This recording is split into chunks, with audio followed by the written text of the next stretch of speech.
আপনি যদি কারো জন্য দোয়া করেন, আল্লাহ তাআলা আপনার দোয়া আগে কবুল করবে, তারপরে তার দোয়াটা কবুল করবে।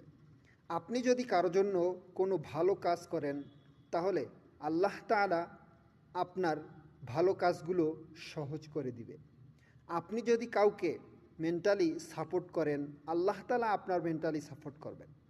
আপনি যদি কাউকে খাস নিয়তে একটু সান্ত্বনা দেন, আল্লাহ তাআলা ওই আরশ আজিমের উপর থেকে আপনাকে সান্ত্বনা দিবেন।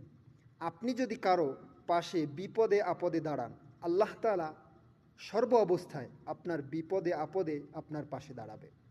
আপনি যদি কারো জন্য ভালো কোনো কাজ করে থাকেন, আল্লাহ তাআলা আপনার সকল কাজকে সহজ করে দিবে। আরে ভাই, এই কাজগুলো কি ভালো নয়?